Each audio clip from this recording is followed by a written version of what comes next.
ขอเจริญพรออกตนสาธุชนทุกท่านทุกคนโยมพ่อโยมแม่พี่ๆอ้ายเอื้อยน้องเพื่อนสหธมิกทุกองค์หรือว่าทุกทานเนาะทางบรรพชิตหรือว่าทางคฤหัสถ์เนาะโยมพ่อโยมแม่อ้ายเอื้อยน้องเพื่อนสหธมิกตอนนี้หลวงพี่ก็เป็น EP 2เนาะหลังจากถ่ายฝนตกเมื่อกี้นี่จะมาชมวิวเนาะตอนนี้เนี่ยมาชมวิวเบิ่งทิวทัศน์ธรรมศาสตร์แลนด์สเคปของวัดป่าเนาะหน้าวัดป่านี่มันจะมีติดกับแม่น้ำยังขน่อยแม่น้ำข้านเขาเนี่ยอ๋อแม่น้ำขาน แม่น้ำข้านเนาะแม่น้ำขานโอ้ยุงกันเลยเนาะ กาเจริญพรเด้ออันการลงพี่ลงคิดว่าถ้าผู้ใดอยากให้ลงพี่ไปถ่ายอยู่มุมใดอยู่เจียใดเนาะเพราะว่าอยู่วัดมันเป็นวัดป่ามันก็มีหลายมันก็สิมีเมนมีบ่อนปฏิบัติธรรมมีศาลาปฏิบัติธรรมมีสถานที่ตอนนี้ก็อยู่นี่เนาะไปอยู่บ้านนี้นั่งชมวิวลมพัดเย็นเนาะหลังจากฝนตกวันหยุดแล้วอันนี้จะเป็นวิวหมู่บ้านเนาะบ้านอยู่เทิงพุ่นนี่คือเป็นวัดป่ามันจะมี2 วัดนะมีวัดบ้านอะไรกันมีวัดป่านะแต่หลวงพี่นี่มาพักหรือว่ามายามนะแสงว่ามายามเพื่อนสหธมิกเพื่อนสหายธรรมที่เคยหู้จักกันเนาะส่วนหลายเพื่อนหรือว่าที่รู้จักนะส่วนหลายมีแต่นักบวชเนาะแต่โยมนี่บ่มีเนาะโยมนี่บ่มีเจ้าคนโยมเป็นหมู่มีแต่พระเพื่อนนะมีแต่เน้นนี่แหละเราอยู่วัดเนี่ยบ่ค่อยมีหมู่ทางโลกเนาะหลวงพี่นี่บ่มักวุ่นวายจะพูดอะไรอยู่แต่ทางโลกนี่จะสบายใจละบ่มักติดต่อบ่มักทักหาแบบหมู่เก่าก็แต่ก่อนนะแต่เป็นโยมก็เป็นหมู่กันแต่ว่าใหญ่มากก็คือว่าแล้วบ่ได้ล่มบ่ได้คุยกันเนาะคันว่าเรื่องหมู่นี่ก็ บวชก็7-8 ปีแล้วมันก็คือว่าละต่างคนบางคนก็เอาสร้างครอบสร้างครัวเนาะรุ่นของหลวงพี่นะที่เรียนด้วยกันนะโอ้บรรยากาศยังพอยังแม่หลวงพี่นั่งส้มวิวตัวนี้แหละแกจะมีลมพัดด้านล่างหลวงพี่นี่สิเป็นบอนเมนเนาะเมนเก่าเมนวันเป็นปราสาทไปก่อนนะบอนเผาศพมันเนาะบรรยากาศคืออยู่ป่านะตอนนี้นะพอมาความรู้สึกแบบเงียบสงบเลยยังพอยังไงบริเวณเสียงยังได้ยินแต่เสียงนกเสียงแมงอย่างห้องจี๊ดเองก็บอกใกล้บ้านใดเนาะเดินไปก็ได้เยอะด้านหน้าวัดนี่ก็จะมีบอลเพิ่นน่าจะเฮ็ดบอลบ้านพักให้กับคนนักท่องเที่ยวฝรั่งเนาะมาพักนี่เนาะจะเป็นทางไปบิณฑบาตเนาะทางบิณฑบาตมันยามมื้ออื่นก็สิไปบิณฑบาตเนาะทางบิณฑบาตปกติอยู่พ้นด้านหลังก็จะเป็นเมนเนาะ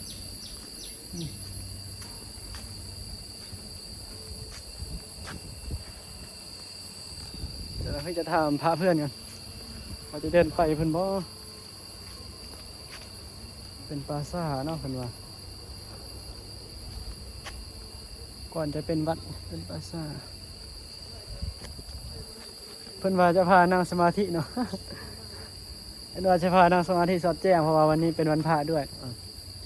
จะลองเบิ่งเนาะผมมันหลวงพี่ยันยุ่งเนาะยุ่งหลาย จะว่าแกจะทำได้จะเคยทำหรอ จะไลฟ์สดนั่งสมาธิแบบจะเคยทำนะเพื่อมีพระเลือดนะหลวงพี่ก็อยากให้ยมพ่อยมแม่มาคอมเมนต์อยู่เนาะก็อยากให้คอมเมนต์อยู่เดียวว่าหลวงพี่ก็อยากรู้คือกันว่า คนที่ติดตามเลยก็กำลังรับชมอยู่ตอนนี้นะ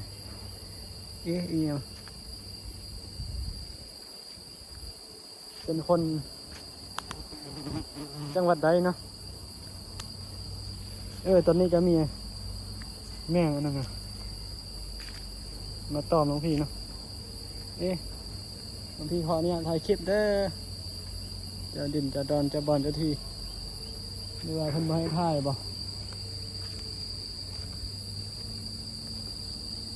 แม่มาตอบหลวงพี่ตามที่หลวงพี่ว่าแหละเนาะหลวงพี่ก็ยังรู้กันว่ายมพ่อยมแม่เนาะที่กำลังติดตามครับชมหลวงพี่อยู่ตอนนี้นะนี่เป็นเมนเนาะเป็นคนจังหวัดใดเนาะหลวงพี่ก็ยังรู้กันเลยบ่แม่นว่าหลวงพี่มีแต่ถ่ายคลิปบ่ทักทายยมพ่อยมแม่ก็บ่แม่นเนาะพี่ส่วนหลายหลวงพี่เบิ่งก็เพราะว่ามันมีให้เบิ่งไงเนาะเพราะว่ามันจะมีประเทศแล้วก็อายุประมาณนี้แล้วก็เพศนะเพศหญิงเพศชายที่เบิ่งหลวงพี่ในส่วนหลายก็จะมีเพศก็จะมียมพ่อยมแม่เนาะส่วนหลายที่แบบอายุนะที่หลวงพี่ก็สิเรียกว่ายมพ่อยมแม่ซะเนาะเขาก็ยังเป็นเด็กน้อยอยู่กันเปรียบเทียบอายุคนที่รับส้มติดตามเขาอยู่ตอนนี้นะมันก็เป็นพ่อเป็นแม่เขาเนาะยมพ่อยมแม่พี่เองแหละท่านทุกคนมันซื้อว่าอย่างซื้อวัดป่านูนสวัสดิ์เนี่ยเดี๋ยวน้องพี่จะเดินไปหาพามาชมอีกทีนึงเนาะแดดก็เริ่มฝนเนาะคือจะมีเห็ดปวกเนาะเห็ดคือจะออกนะเบื้องส่งเนาะมันเป็นปราสาทเก่าเด้อเป็นปราสาทเก่าได้ยินโรงเพื่อนว่าโยมเพิ่นมาเก็บเห็ดทุกมื้อเนาะเพราะว่าโยมอยู่บ้านเขาน่าจะรู้ว่ามุมใดหรือว่าบ่อนใดมีเห็ดเนาะเห็ดออกคิดว่านะ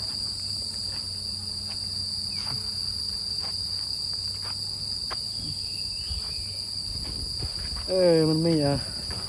ต้นไม้ใหญ่เนาะ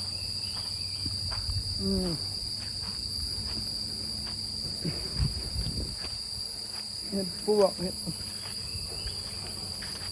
น่าจะมีนะถ้าไปสอบไปเบิ่ง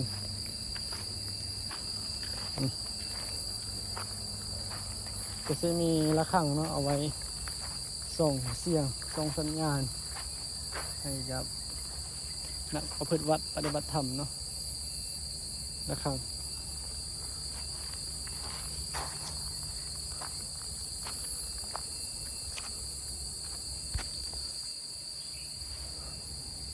สิว่าไม่ยุ่งเนาะปิดบ้ายุ่งเยอะน่าจะมีพระพุทธรูปเป็นเอาเป็นศาลาธรรมเนาะเอาไว้ปฏิบัติธรรมพุทธรูปแดดออกจางปางเมื่อกี้ในฝนตกอยู่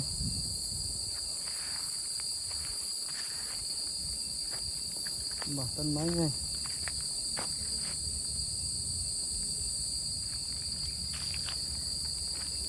ต้นไม้ใหญ่เหลือเกินนะครับทุกท่านเหมือนจะมีสัตว์มีอะไรอยู่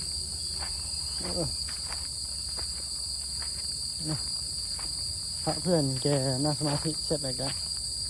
ตื่นมาออกสมาธิแล้วกันมาถ่ายคลิปต่อเนาะพอแกท่าอะไรแกมาพากเสียง อันนี้ก็จะเป็นห้องน้ำเวลาปฏิบัติธรรมนะห้องน้ำส่งน้ำนี่ลมมันสุขาเป็นปลาเป็นไม้ใหญ่เนาะเดี๋ยวพอยังไงอยู่ไทยก็มีให้กันวัดแบบนี้นะนี่ลายเลยอยู่ไทยสำนักสงฆ์นี่ลายเลยเพราะว่าที่หลวงพี่รู้จักครูบาอาจารย์ส่วนหลายจะเป็นสำนักสงฆ์เนาะนี่บอลหลวงพี่มาพักเนาะเบื้องก่อนหลวงพี่จะอยู่ประมาณ3-4 วันนี่แหละบ่เกิน5 วันยุงหลายเนาะนี่ก็เลยปิดไปบ่า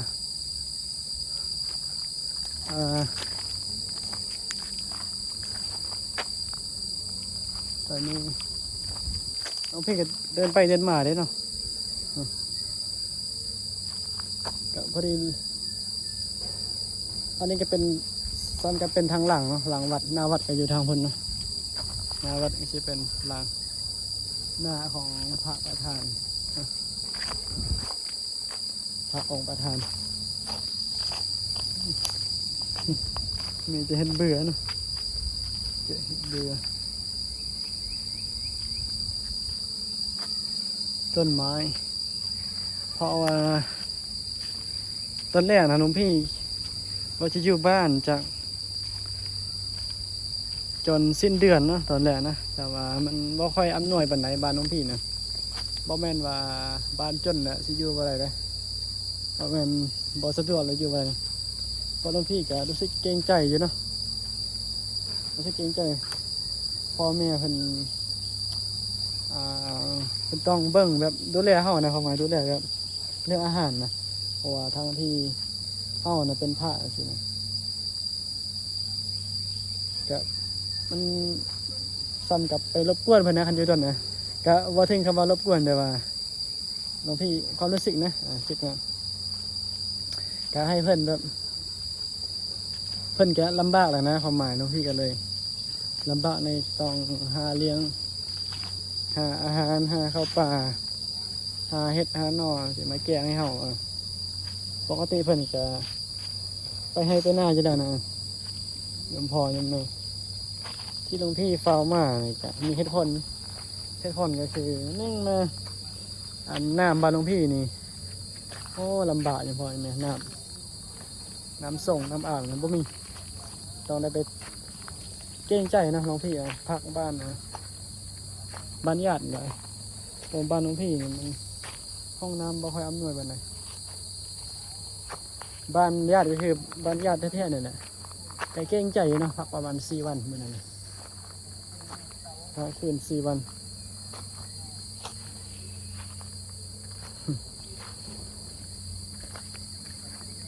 เดี๋ยวจะให้อันยมพ่อยมแม่คอมเมนต์อยู่นะจังหูยังเกี่ยวกับหลวงพี่บอหรือว่าบ้านหลวงพี่ไปที่สงสัยอย่างเนาะที่หลวงพี่อาจจะว่าผิดพลาดหรือว่าแล้วมันยังมีข้อสงสัยอยู่บ่เข้าใจเถอะสามารถคอมเมนต์ถามหลวงพี่ได้เนาะหลวงพี่ก็สิเฮ็ดตอบเป็นคลิปเลยเนาะถ้าผู้ใดสงสัยหรือว่าอยากรู้เนาะจะสนทนาตอบเป็นวิดีโอเนาะเดี๋ยวรอเบิ่ง EP ต่อไปหลวงเพื่อนจะพาไปใช้ต่อนะตอนนี้หลวงพี่คิดว่าน่าจะรีวิววัดให้ยมพอยมเบิ่งแล้วนะเพราะว่าถ่ายอันนี้ก็เป็น EP 2แล้วก็ซึ่งกุฏิทั่วไปนะกุฏิได้กะลานถ้ำก็สิเป็นประมาณนั้นเลยลานถ้ำที่หลวงพี่พาไปเบิ่งลานถ้ำนะแล้วก็บอนสั้นเข้าก็มาซัดที่นี่อะไรเนาะบิณฑบาตเสร็จก็มาซัดที่นี่เนาะอะไรเนาะแต่ว่าบิณฑบาตเนี่ยไปบินแน่นอนเนาะวัดป่าต้องไปบินอยู่บ้านแน่นะขัดไปบินอยู่ป่าเนี่ยเป็นคนใส่ได้เนาะแต่พอได้มีศรัทธาเข้ามาในวัดก็ได้ขนาดคันเขามีแบบป่าที่เลยก็ได้เพื่อแบบมีศรัทธามาถวายเพลงก็ได้ครับเนาะเป็นกันเนาะได้เมื่อขนาดอันวัดในเพิ่งสร้างเขาเลยเนาะเขาได้เบิ่งนะยังไม่อยู่เด้สร้างเพิ่งเสร็จยังพออยู่เลยทุกอย่างนี่ยังไม่อยู่เพิ่นน่าจะสลองนะเขาเนาะสลองต้นนั้นเนาะสลองแล้วอ๋อเพิ่นสูตรแล้วเนาะครับ ถ้าเข้าใจนี่ภาษาเข้าใจคือสลองแล้วเนาะอ่าอันนี้สุดแล้วก็มาอยู่ได้ปกติขนาดเนาะครูบาอาจารย์ทางฟังไทยอ่าจะสามารถว่าจะไดกันอยากมาพักมาพักได้ขนาดเนาะมาพักได้เนาะมาพักมาเบิ่งมาชมบรรยากาศได้สุดท้ายนี้ลุงพี่กับสีขอปิดคลิปเนาะไว้เพียงซ้ำนี้เจอกัน EP ต่อไปหรือว่าอาจจะมื้ออื่นหรือว่าตอนเย็นเนาะขอเจริญพร จังโมงแล้วนะ 2 โมง 3 โมง 5 โมงใช่ไหม